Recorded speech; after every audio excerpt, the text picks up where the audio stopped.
ದೇವರಿಗೆ ಸ್ತೋತ್ರವಾಗಲಿ. ಈ ಸಾಯಂಕಾಲ ಜಾವದಲ್ಲಿ ನಾನು ಒಂದು ವಿಷಯ ಡಿಸ್ಕಸ್ ಮಾಡಬೇಕು, ನಿಮ್ಗೆ ತಿಳಿಸ್ಬೇಕು ಅಂತ ಇದ್ದೀನಿ. ಏನಂದರೆ, ವಚನಗಳು ನಾವು ಯಾವ್ದ್ಯಾವ್ದು ವಚನಗಳು ಹೇಳ್ತೀವಿ, ನೀವು ಅದು ಬೈಬಲ್ ತೆಗೆದು ಓದಬೇಕು. ಓದಿದಾಗ ನಿಮ್ಗೆ ಅರ್ಥ ಆಗ್ತದೆ. ಜಸ್ಟ್ ನೀವು ವಿಡಿಯೋ ನೋಡಿದ್ರಿ, ಜಸ್ಟ್ ಕೇಳಿದ್ರಿ ಅಂತಿಲ್ಲ. ನಿಮ್ಮ ಹತ್ರ ಬೈಬಲ್ ಇದ್ದರೆ, ಸ್ಪೆಷಲಿ ಕ್ರಿಸ್ತ ಮಕ್ಕಳಿಗೆ, ಸಹೋದರ ಸಹೋದರಿಗೆ ಹೇಳತ್ತೀನಿ ನಾನು. ಬೈಬಲ್ ಇದ್ದರೆ ನಾವು ವಚನ ಹೇಳಿದಾಗ ನೀವು ವಚನವನ್ನು ತೆಗೆದು, ಸಮಯ ವ್ಯರ್ಥ ಆಗಿ ವೇಸ್ಟ್ ಮಾಡಲ್ದಂಗೆ ವಚನವನ್ನು ತೆಗೆದು ಓದಬೇಕ್ರಿ. ನಿಮ್ಮ ಜೀವಿತದಲ್ಲಿ ಕಾರ್ಯವಾಗ್ತದೆ. ಜಸ್ಟ್ ನಾ ಕೇಳ್ದ ವಿಡಿಯೋ ನೋಡ್ದ ಅಂತಿಲ್ಲ, ಆ ವಚನ ನೀವು ಸ್ಮರಣೆ ಮಾಡಬೇಕು. ಆವಾಗ ನಿಮ್ಮ ಜೀವಿತದಲ್ಲಿ ಒಂದು ದೊಡ್ಡ ಅದ್ಭುತ ಕಾರ್ಯಗಳು ಆಗ್ತವೆ. ಯಾಕಂದ್ರೆ ದೇವ್ರು ಏನು ಹೇಳ್ಯಾರ, ಬೈಬಲ್ ಇಟ್ಕೊಂಡು ಕೂಡ್ರಿ ಅಂತ ಹೇಳಿಲ್ಲ, ಇದ್ರ ವಚನಗಳು ಓದ್ರಿ, ಅದ್ರ ಪ್ರಕಾರ ನೀವು ನಡೀರಿ, ನಾನು ಅಧೀನಾಗಿರ್ರಿ, ನಾ ಹೇಳಿನ ಮಾರ್ಗಕ್ಕೆ ನಡ್ರಿ ಅಂತ ಹೇಳ.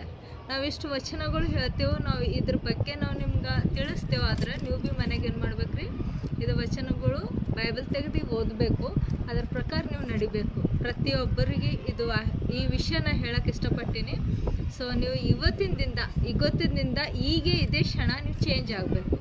ಎಷ್ಟು ಜನ ಚೇಂಜ್ ಆಗ್ಲಕ್ಕಿದ್ದೀರಿ ಅಷ್ಟು ಒಳ್ಳೆಯದು. ಯಾಕಂದರೆ ದೇವ್ರು ಬರೋ ಸಮಯ ತುಂಬ ಸಮೀಪ ಆಗಿದೆ. ಕ್ರಿಸ್ತ ಯೇಸು ಬರೋದಿದ್ದಾನೆ.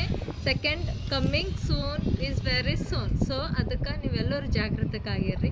ಪ್ರತಿಯೊಬ್ಬರಿಗಿರಿ, ಕ್ರಿಸ್ತ ಮಕ್ಕಳಿಗಾಗಲಿ ಪ್ರತಿಯೊಬ್ಬರಿಗೆ ಜಗತ್ತಿನ, ಯಾಕಂದ್ರೆ ಆತೆ ಸೃಷ್ಟಿಕರ್ತನಿದ್ದಾನೆ.